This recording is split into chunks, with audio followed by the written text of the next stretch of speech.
Aujourd'hui, on se retrouve sur un tutoriel Photolab 6 en action, juste après cela. Bonjour à toutes et à tous, j'espère que vous allez bien aujourd'hui. Donc nous allons nous retrouver sur un tutoriel Photolab 6 en action sur cette photo-ci, photo prise à main levée, et on y va, c'est parti. Donc la première chose que je vais faire, c'est prendre mon niveau ici. Pris à main levée, et donc par définition ici, on va faire un petit zoom. Voilà. Et là, bien évidemment, ici, ce qu'on va faire, c'est remettre la petite chose à niveau tout doucement ici, juste comme cela. On va revenir un peu en arrière, voilà. On va prévisualiser. Impeccable. Et on va faire appliquer. Une fois qu'on a fait cela, on va faire les petites corrections tonales qui vont être assez rapides. Vous allez voir ici tout de suite. Ce qu'on va faire, c'est tout simplement dégager un petit peu les ombres et dégager un peu le point noir. Voilà. Maintenant, ça va nous dégager toute cette petite zone ici de l'image. Je vous rappelle, pour voir la qualité de votre fichier RAW sur Photolab 6, vous devez faire un zoom, d'accord, juste comme cela, pour un petit peu accepter ce qui se passe ici au niveau de la correction des aberrations chromatiques, au niveau de l'optique, etc. Là, on va dézoomer. Ce qu'on va faire ici tout de suite, au niveau de cette tonalité sélective, on va regarder dans les hautes lumières si nous avons du détail dans cette photo. Effectivement, nous en avons. Mais moi, je vais vous montrer un petit truc. Je vais un peu baisser cette lumière et je vais ramener mon Clearview Plus. Hop, boum. C'est intéressant. On récupère plus de données, vous voyez ici dans les hautes lumières, rien qu'avec le Clearview Plus. C'est relativement intéressant. Mais bon, ce Clearview Plus intervient bien sûr sur le reste de l'image. C'est pas ce que je veux ici. Parce que si je vais descendre ici sur Clearview Plus, ok, et je vais monter tout doucement, je n'aurai pas les éléments nécessaires que je veux, le détail nécessaire dans mes nuages. Là, regardez, si je le pousse même ici à fond, c'est intéressant de noter qu'on a vraiment de la matière à récupérer ici dans le nuage. Bon, bien sûr, là, je vais à l'extrême ici, mais bon, vous imaginez bien, ça peut être intéressant de le mettre à 50, mais uniquement dans cette zone de la photo ici. Alors, pour faire ici au plus simple, je vais l'enlever de la version globale.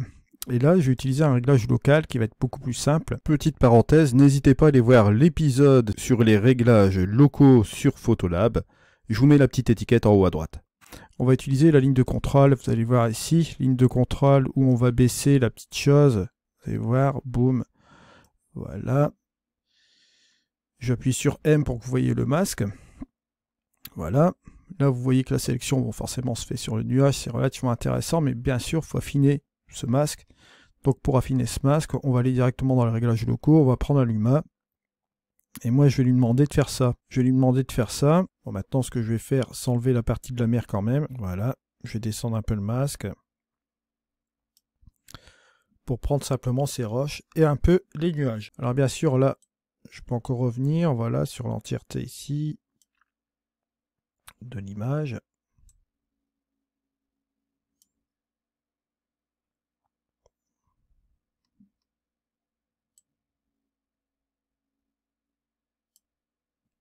On va dire que comme ça, c'est pas mal.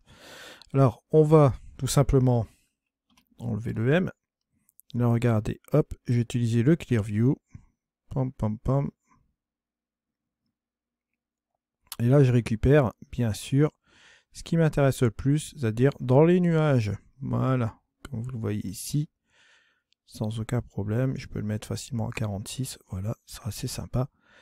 Et on a récupéré ce qu'on doit récupérer, bien sûr. Regardez la différence avant, hop, après. Ce qui est quand même pas mal, hein. Bon, une fois qu'on a fait cela, bien sûr, ce qu'on va pouvoir faire, c'est enlever le petit truc qui m'énerve ici, la petite tache de capteur. Hop, on prend l'outil qu'il faut, on efface et on n'en parle plus. Voilà. Après, on va continuer aussi avec les réglages locaux, vous allez voir tout de suite. Je vais utiliser quelques trucs sur la roche, et là, cette fois-ci, bon, dans les réglages locaux, ce que je vais faire, je vais mettre sur un nouveau masque, et là, on va utiliser les points de contrôle. Bon, point de contrôle que je vais mettre ici, voilà. Je vais appuyer sur le masque, je vais un peu réduire un peu la qualité de ce masque, juste comme cela. On va réduire le cercle d'action. Voilà. Et là, on va tout simplement appliquer du micro-contraste à un certain degré sur la photo.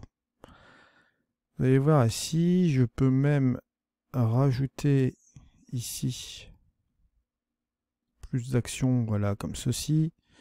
On va monter encore ce micro-contraste. Avant, après. Bon, vous avez l'action quand je fais la comparaison sur les réglages locaux du nuage aussi. Alors, je vais faire la même chose ici. Voilà. Un petit peu là. Dans certaines zones de ce rocher. Je vais le prendre un petit peu ici. Ce sera la même intensité, hein, bien sûr. Je pourrais me mettre sur un nouveau masque pour faire des intensités différentes. Mais là, je vais rester sur la même couche. Et là, regardez, hop, avant, après. On a rajouté pas mal de choses, bien sûr.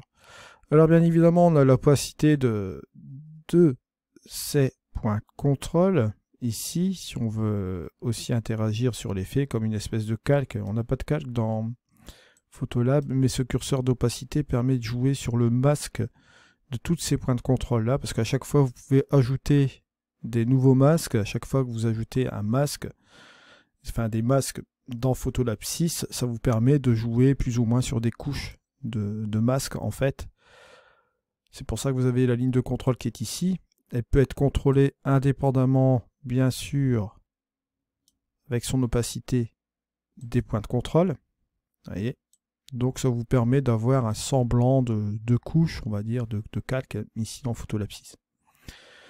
Donc voilà un peu où on en arrive un peu aujourd'hui avec ce truc-là. Ce qu'on peut faire aussi, c'est continuer notre travail de point de contrôle. Pourquoi pas interagir aussi sur cette partie-là de l'image. Vous voyez, on peut toujours faire des petits points comme ça sur à droite à gauche sur notre roche pour apporter un petit peu plus de détails. Sauf bien sûr sur la partie qui va être, on va dire, plus ou moins avec le, comment dire, le dessus, avec l'espèce d'herbe là, sur cette chose-là. Maintenant, ce que je vais faire, c'est un peu enlever le côté un peu trop vert pétant aussi de cette photo-là. Et ce que je vais faire, je vais aller directement dans le Color Wheel. On va enlever les réglages locaux ici, au niveau des réglages. On va tout simplement interagir avec notre couleur verte. Bon, je l'avais sélectionné tout à l'heure, mais là, on peut bien sûr la resélectionner ici. Vous allez voir que là, par définition, il va me reprendre cette portion-là. Et ce qui se passe, lorsque vous appuyez sur CTRL, sur PC, vous trouverez le raccourci différent sur Mac, bien sûr. Vous allez voir la portion qui va être sélectionnée. Hormis le vert, vous allez avoir une petite portion du jaune aussi.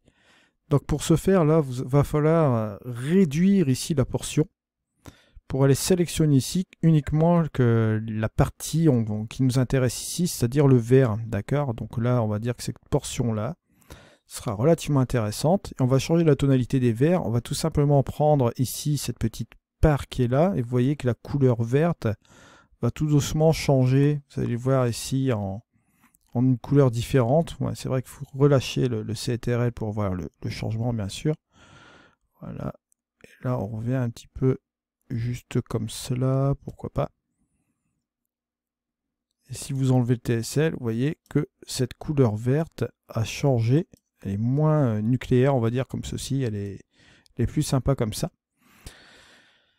Alors donc, là ici, on en arrive sur ce résultat-là, bien sûr. Alors, au choix aussi, petit truc qui peut être relativement intéressant. Au niveau de la balance des blancs, je l'ai laissé tel quel, comme j'avais laissé sur le boîtier. D'accord. Alors une fois qu'on a fini cela, bon, vous voyez qu'on a ici le avant et le après avec la color wheel. Je vais enlever ici la petite pipette. Regardez ici le avant et le après. Vous voyez. Bon, si vous voulez voir la correction d'optique aussi en même temps, hop, aucune correction sans géométrie. Comme ça, vous voyez la chose ici avant et après. Mais bon, autant le faire comme ça avec la correction de géométrie. Comme ça, on voit directement la différence ici, comme vous le voyez, avec l'édition. Alors bien évidemment, si vous trouvez qu'avec la tonalité ici, c'est quand même un petit peu trop dégagé au niveau des ombres, vous pouvez revenir à cette tonalité-là. Et vous pouvez, si vous le souhaitez, hop, revenir un peu ici. Et notamment également avec le point noir, on peut revenir ici un peu en arrière, quelques pas en arrière, ce n'est pas un problème. Ou quand on revient bien évidemment sur ce point noir, voilà. On peut faire beaucoup de choses avec ce logiciel. On peut revenir même sur les tons moyens, pourquoi pas. Au niveau de la tonalité, on peut réorganiser tout cela bien sûr, sans aucun problème. Là je trouve que c'est bien. Bien évidemment, pour voir tout le détail ici de votre photo, faites un double clic. Là, si vous voulez donner un petit coup d'œil en dernier lieu avec votre photo, vous pouvez le faire aussi également. Là, je vais enlever ces deux parties qui sont là, ici. Ces deux éléments qui perturbent un petit peu la lecture. On peut tout simplement faire cela et cela. Autre chose, petit truc, je vous ai dit qu'on peut rebalancer bien sûr les ombres, mais vous pouvez toujours aussi les dégager. Et là, bon, au lieu de finir avec une vignette, comme j'ai l'habitude de faire, si je peux rester comme cela, et on peut repasser en le réglage local, vous allez voir ici, ce que je peux faire, c'est me remettre sur un nouveau masque. Et là, cette fois-ci, je vais prendre un filtre gradué, tout simplement que je vais mettre un peu comme cela, d'accord. On va essayer d'être un peu, on va dire, sur ce réglage-là.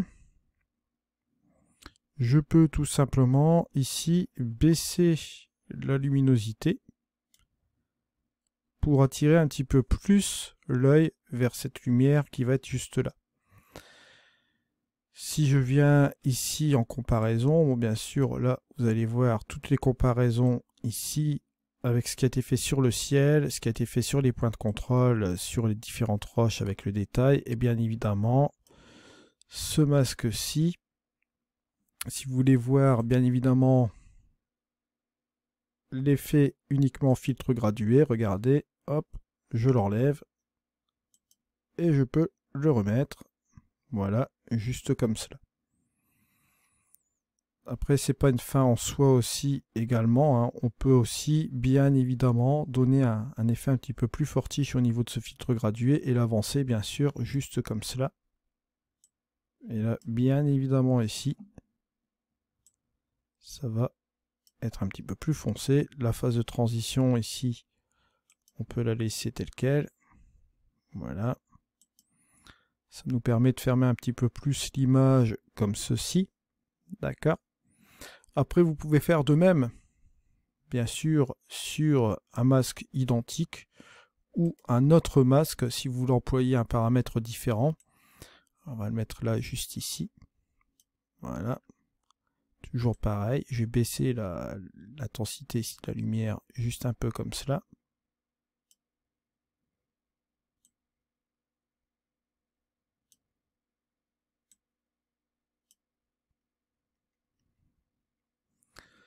Et ça permet d'attirer peut-être un peu plus vers le milieu. Ça peut être intéressant aussi. Juste comme cela. Si vous enlevez tout ce qu'on a fait en réglage local hein, depuis le départ, c'est-à-dire ce qu'on a fait sur le ciel, ce qu'on a fait sur les deux roches principales ici, et les deux filtres gradués, regardez, on a ici le avant et le après. Vous voyez, ça apporte encore une dimension intéressante à l'image. Bien évidemment, si on enlève les réglages locaux ici et qu'on fait un avant-après, on voit toutes les corrections qui ont été faites sur l'image. Vous voyez, avant et après. Alors voilà, je vous donne une petite piste ici aujourd'hui sur cette photo. Bien sûr, pour voir les détails, vous pouvez bien évidemment zoomer pour voir un petit peu ce qui se passe au niveau de l'image. Vous voyez que ça a été fait correctement, que c'est propre. Pour voir la netteté ici complète de votre image, il vous suffit tout simplement d'exporter la photo. Voilà, je vous remercie de m'avoir suivi. On se retrouve dans une prochaine vidéo. C'était Eddy. Allez, au revoir.